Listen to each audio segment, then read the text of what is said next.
Hey, One Tree Hill fans, thanks for being here. I just got done listening to the latest podcast for episode 21, The Leaving Song. And I also forgot about everything that really jumps off in this particular episode. So I'm excited to rewatch it because, as always, the podcast was quite not only enjoyable but also insightful. Right off the bat in this episode, I like that Nathan comes to Lucas and is like, we got to get you ready for the playoffs. Get up, let's go running. And they kind of have a very brotherly moment.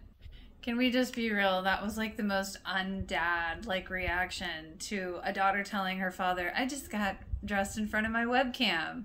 Oh, don't tell me that. And then he's like, oh, turn it off. Okay, more dad-like. But seriously, the initial reaction was very undad-like. And then he's all like, do you mind if I date Lucas's mom? When Lucas and Karen have that initial conversation about Dan actually wanting to help raise Lucas and her making the decision to not allow that, I see where Karen's coming from. That was a tough decision either way, but I understand why she didn't trust Dan and why she didn't think it would be the best thing for Lucas to have Dan in his life. And I mean, obviously, look at how Dan is. I mean, I think she did make the right decision ultimately, but I can understand Lucas's being conflicted about that for sure. I agree. I do love the whole Lucas out-slutting us both line from Brooke. Very much like a kid to try to take responsibility for a parent's poor decisions. And it's interesting that Lucas does kind of take that burden upon himself to think, oh, well, maybe my mom rejecting him for having, wanting to have joint custody of me is the one that changed him to a bad guy. And I did appreciate the way they kind of connected the dots on the podcast about how Lucas was starting to kind of think, okay, gee, I was the good guy and I'm kind of not being so great right now. This is making me take stock of my life. I'm seeing the parallels between me and my father and how much of me is me and how much of me is him. And it is an interesting ideal because I think a lot of people go through that in their own journeys, especially, with their parents and their families and seeing what they relate to, what they don't relate to, how they are versus, what they got from other people. So it's really interesting to see him play this because he is starting to come back to that I think I got off the rails here. I'm glad that today on the podcast they did say how they love the back and forth between Dan and Whitey. I've been saying that the whole time. I'm glad they're seeing it because I mean Dan and Whitey's back and forths are really just prime screen time in my opinion because it's just such a good back and forth and they just burn each other, and I feel like Whitey usually gets the upper hand though on the burns because Dan just skulks around corners and through doorways really, really well though. I definitely agree that Nathan telling Lucas you didn't miss out on anything is probably true. Of course that's easier for someone who's had it to say that versus who hasn't had it. I think, Lucas is really going through the motions of thinking about what his life would have been in context with Dan being involved. And I think that it's great that he has Nathan to kind of be like, dude, it wouldn't have been the way you think. As far as Haley discovering the porn on Nathan's browser history, that's a really loaded topic. And I think that as long as it's not addictive and, partners are cool with it or whatever, it's better than I think wasting money on strip clubs or, hookers or actually, going out and sleeping with random people. I've known people that have the addiction of strip clubs. So again, any addiction is not good. If it's something that, the people in the relationship are cool with and it's not an all the time thing, I think it's better than some alternatives, but I do agree that it's definitely should not be used as a teaching tool because I think a lot of people, mainly guys, think that stuff is real or they want to believe that that's real, and porn is not real. The sounds, everything about it, I agree what they said about on the podcast. It's it's so true, and I've always said that it's people get a very unrealistic idea of sex in general when it comes to porn, and it's like, yeah, that's not it, man.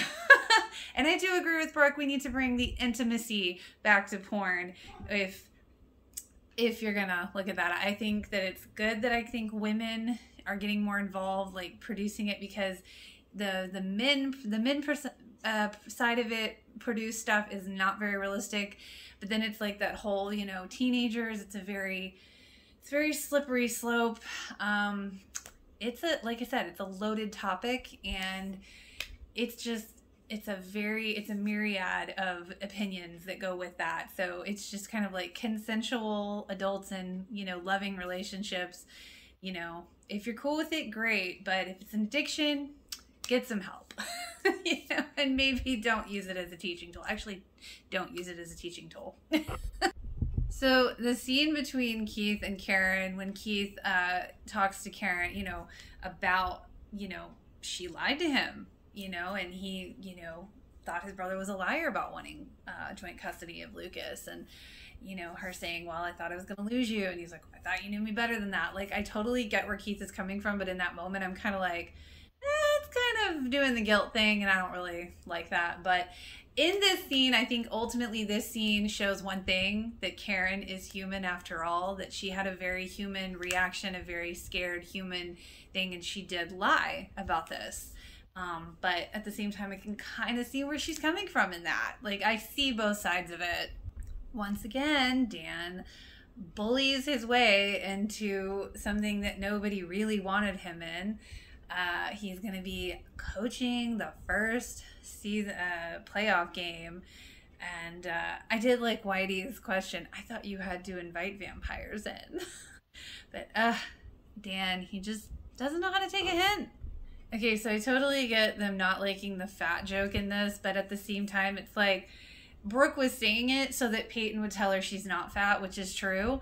And I know I've done, you know, I think every girl has done that at some point. They just want to hear it, you know? So I don't know, like, I totally get, like, the body shaming aspect of that, but at the same time, in the context that it was in, kind of feel like nobody believed she was fat. It was just totally kind of a joke, in my opinion. But then here we see, you know, Nikki coming in and just picking up the baby, which FYI is kind of a good moment to be like, you know, you really do have to watch the strollers, the kids, because it just takes a second, you know?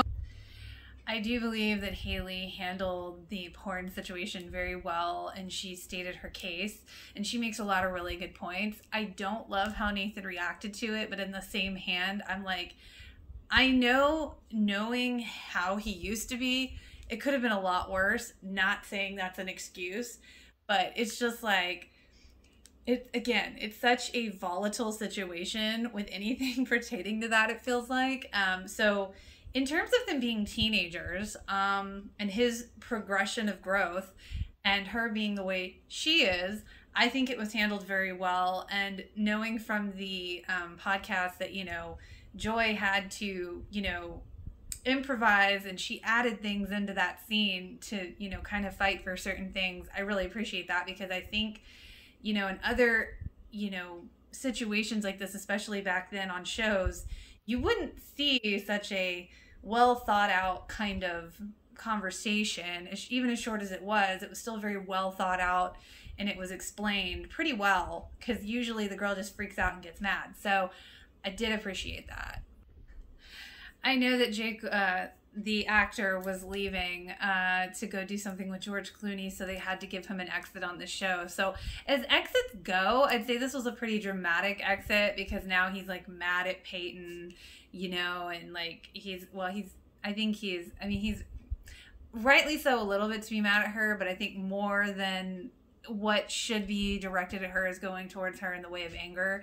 So it's like they had to give him an exit. So it's like, you know, Nikki taking off with Jenny even for a little bit. It's just, it's such a crazy moment to just be like, oh, I just took her. They weren't watching. And it's like, Jake's like, well, crap, you know. But at this point, we learn that Jake does not have, you know, official custody of Jenny. So that does make it pretty sticky.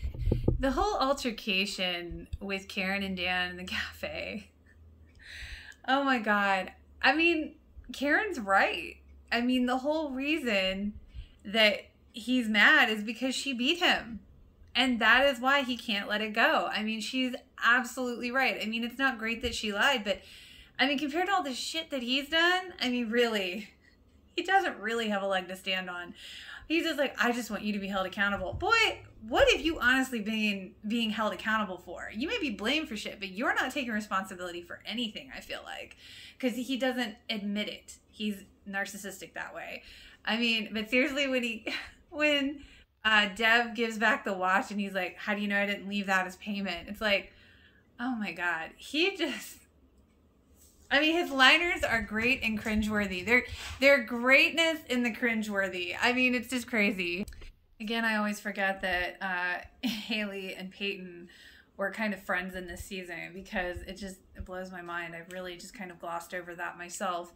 But I think it's great that when Haley comes to talk to Peyton, she's like, our relationship is different. And Haley's like, right, because y'all are having sex. And Peyton's like, no, because, you know, I'm not in love with him the way you are. You've got love. You've got his heart. And I like that they really focus on that, though. I like that aspect. Oh, I do love when Whitey can come up and just sneak up on Dan the way Dan always sneaks up on him. And Dan just doesn't look happy by the fact that Lucas and Nathan are bonding. And I love that Whitey's like, yeah, most fathers would be touched by that scene, but that just makes you crazy, doesn't it, Dan? Or you can't, or no, it's your worst nightmare, isn't it, Dan? But they are right. On the podcast, they said there was a twinkle in Barry's eye, Whitey, when he said it. And it's so true because he just nailed that part. It was so good. Karen and Lucas's middle of the night talk, and you see Lucas, just that little boy side of him again, and how painful it all is and how conflicted he is over the fact that at one point Dan wanted custody and he was a good person at one point. And the self-reflection for Lucas in this episode in regards to that one fact alone is very real in this episode, and he does act through it very well. Watching Dan literally overwork the entire basketball team is just like, dude, are you so insecure? Like, what are you overcompensating for? I mean, other than the fact that you're a horrible person. It's so wild seeing Lucas defend Nathan because he actually sees firsthand what goes on between him and Dan at that crazy practice. And then he's all like, it's not so bad. He's not cheating on you. And, you know, while it is technically, I guess, true, and some people do believe that, and again, you know, it's to each their own on this one, as long as you're not addicted. I do really love everything that Haley said about, you know, he shouldn't need that. He should be able, if he loves me, it should be enough. And, you know, I like that she says, who's protecting my heart in this? You know, because Lucas's reaction was very male typical. But again, like, I really like everything that she was able to point out in that quick little conversation about it with Lucas. Poor Jake. I felt like there was no really good answer for him because Nikki was really kind of just either wanting him and them to be a family, but he obviously didn't want her anymore, so now she's just going to play it dirty. And I felt like there was no good option, but again, he had to leave the show anyway. So again, interesting way to exit, but it's a memorable one. Ooh, when Haley finds the pictures of Peyton, that is, that hurt. I mean, I could feel that whole scene, and everything that Haley said was so spot on. And again, I love that she fought for certain things from the original script. So I really love that she did that. So it was such a moment, I think, and this just a deeper moment as a woman. It's like, yes, speak your truth, Haley. I will say this, I am glad that Nathan does acknowledge that all of those the porn and everything, the plastic bimbos as Haley called them, I'm glad that he recognizes that it is in fact a fantasy because it is not real. But I would like to say that they keep saying it's not real people, and while I totally get the context of that, it's like they are actually real people. They're just playing a part in a very a very wild way. I think think it's nice that they actually showed Deb being a little, expressing that she was a little sad over the end of her marriage to Dan, because even though she wanted it and she's happy to have it, it's very important to feel your emotions, even at a tumultuous ending. And I guess on the flip, we can come back to where Dan was with the boys and just drilling the team so hard. That was like his distraction from the fact that his marriage was ending. I was very glad to hear Lucas actually say the words that he doesn't like the person that he has become. And I do think he probably should have told Peyton what kind of changes he was going to make. But then, of course, for the show's sake, he couldn't, because that was going to be the big reveal at the end of this episode. Okay, again, I totally see it from both sides with Karen and Keith. Karen was wrong to lie, but I understand why she did it. I felt like she was being a little naive to the whole why did it matter question. But at the same time, I always get some undertones from Keith that he's kind of like blaming Karen for his staying. And I hate when that happens, both in TV, movies, books, or real life. Because it's like, here's the thing, okay? You cannot blame somebody else for your choice, your decision to do something. It's like, regardless of the circumstances, you still chose to make that choice. So it's like, while he's not outwardly saying it, I always get that vibe that he's kind of like, well, I would have done something different with my life if I had known this, known this one piece of information. But at the same time, I feel like he might be trying to find a reason to kind of, he's kind of displacing his anger, I feel like. It is aimed at her, rightly so, a little bit rightly so, but I just, human emotions, man, they are messy. Luke is talking to his mom with Keith standing there, and he's like, I know you did your best and you were trying to find yourself. I mean, you have to, like, the whole conversation is so interesting to me because, like, a normal teenager, I can't imagine, being able to be that mature and have that kind of conversation and be like, I understand, Mom, I really understand. Because, I mean, really, how many teenagers would you know that could do that? I mean, I don't think I could have done that. But it's just so funny because, like, you just feel it coming. Like, you feel the shift happening right in this moment. And when he says that he wants to leave Tree Hill and he wants to go with Keith, to this day, I still get the feeling like he's running away from his problems. That's the feeling that I always got. That's the feeling that I still get. But on the same note, I think I understand it more now. I understand why he feels he needs to go, because he feels like he's maybe running in circles here. He's not getting anywhere. He's not liking who he's becoming. Like, I totally get that. How many times have any of us ever wanted to run away from home or just run away in general when it gets to be too much? So he sees this as an opportunity to do exactly that. Yes, I know this was a long video, but there was a lot to unpack on this episode. There was a lot of really choice things that were just really, really loaded topics. So I hope you enjoyed. If you did, feel free to like and subscribe. I will see you next time.